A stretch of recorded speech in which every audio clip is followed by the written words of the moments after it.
LDS. Alors, ce midi, je viens avec un sujet qui peut être délicat pour certaines, mais que je trouve vraiment bien touchant. Je trouve que c'est important d'adresser des sujets qui peuvent des fois nous rendre mal à l'aise. En tant que coach, en tant que guide, vraiment, c'est quelque chose qui me touche beaucoup. Alors, que faire si ton conjoint n'est pas ouvert à ta démarche 7 au jeûne? Tout d'abord, si ton conjoint n'est pas ouvert, numéro 1, essaye pas de le convaincre. Tu es dans cette démarche pour toi. Donc, ton exemple, tes résultats, ta transformation seront l'exemple. Si ton chum n'est pas ouvert et qu'il ne veut rien savoir, ben ça y appartient. Puis toi, ben ça t'appartient de le faire pour toi. Puis de ne pas essayer de l'amener à tout prix dans ta démarche avec toi. Mais par contre, des fois, il y a des situations qui sont un petit peu plus ardues. Je veux te parler de la situation de Marilyn. Le nom est fictif parce que, bon, je veux conserver la confidentialité. Mais Marilyn, elle m'a raconté qu'elle a laissé tomber l'alimentation keto, même si ça lui faisait du bien et qu'elle voyait déjà des résultats. Elle a fini par laisser tomber parce que son chum ne voulait pas manger comme elle. Puis, moi, même si j'ai amené l'idée ou le point que, dans le fond, dans l'alimentation cétogène, là, on peut manger aisément avec notre famille, nos conjoints, sans faire deux repas différents.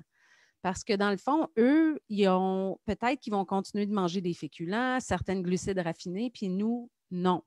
Donc, exemple, on fait un plat à la base protéines, légumes et bons gras.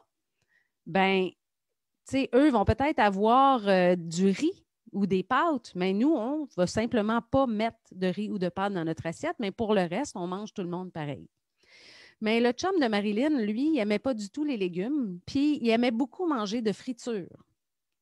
Donc, Marilyn se retrouvait toujours en train de faire deux repas différents. Puis, à un moment donné, elle s'est fatiguée de ça, puis elle a carrément laissé tomber.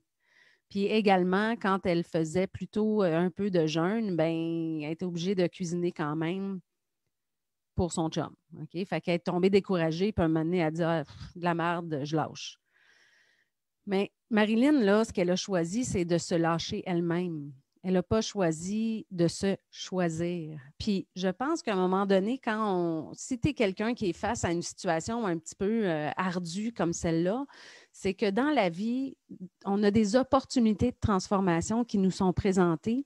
Puis c'est à nous de les choisir ou non. C'est à nous de nous choisir nous-mêmes ou non.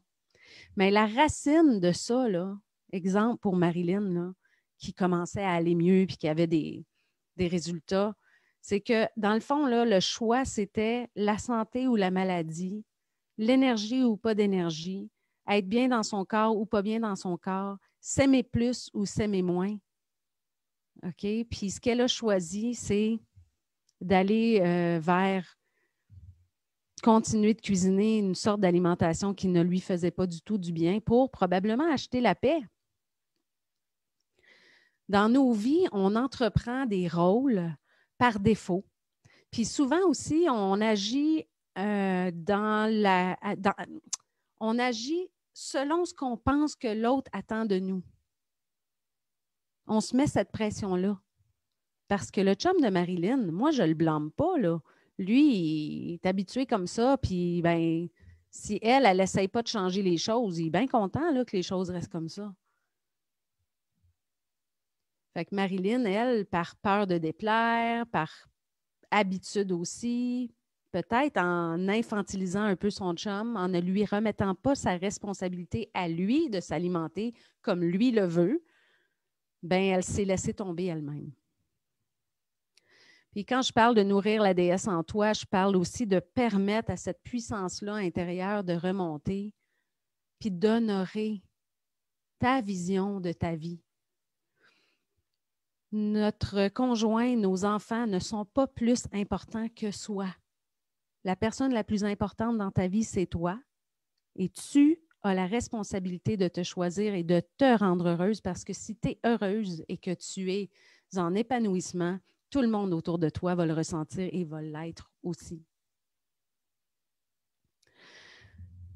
Puis, tu sais, la même chose, hein, je veux dire, là, Marilyn, elle a décidé de laisser tomber sa démarche, puis de continuer dans les habitudes de vie qui la rendaient malheureuse.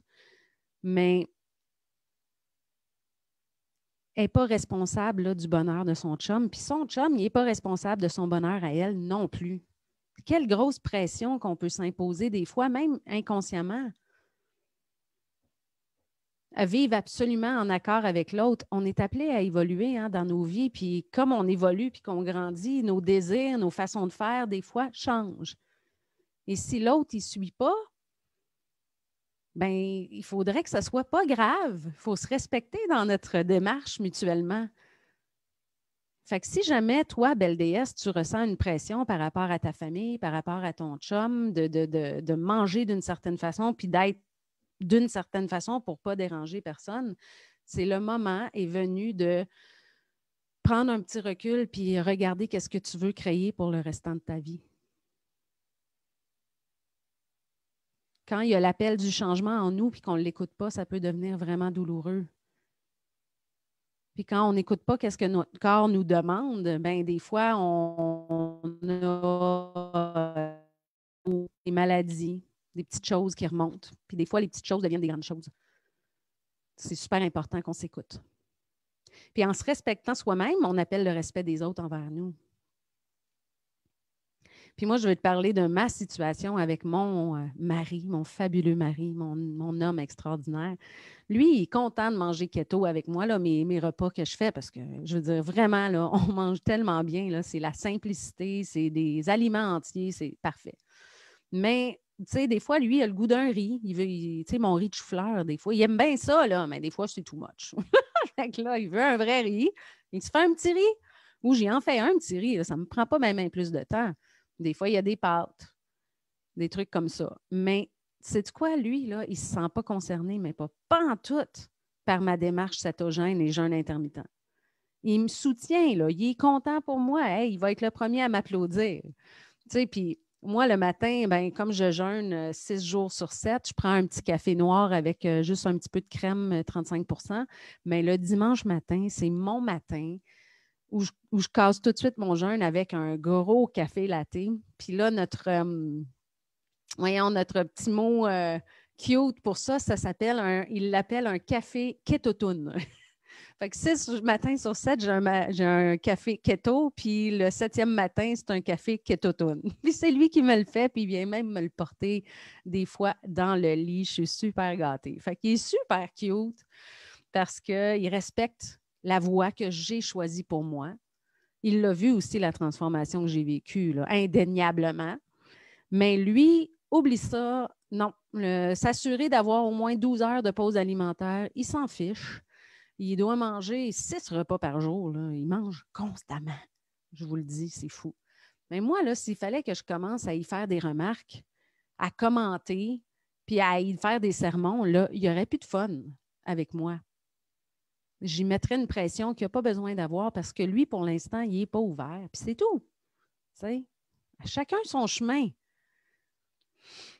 Ce qui me rend triste des fois, c'est de voir des couples qui s'imposent tellement de choses l'un à l'autre, puis qui se fient l'un à l'autre pour être dans le bonheur, puis c'est tellement erroné.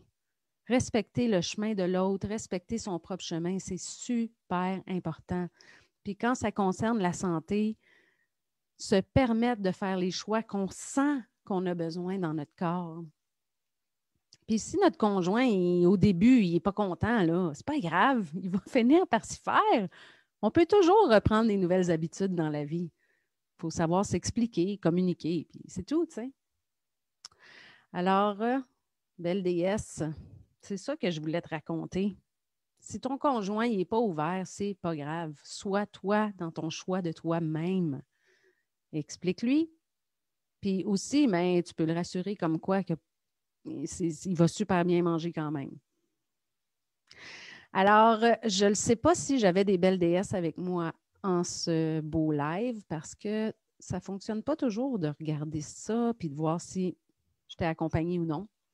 Mais ce n'est pas grave. J'avais vraiment envie de passer ce message-là chère déesse. On est vraiment à l'ère en ce moment de choisir qu'est-ce qu'on veut créer pour le restant de notre vie, puis de prendre soin de notre santé, prendre soin de notre système immunitaire, de notre esprit. Prendre soin de soi, c'est prendre soin de l'autre. Que je te souhaite une belle journée, belle déesse. Ciao, ciao.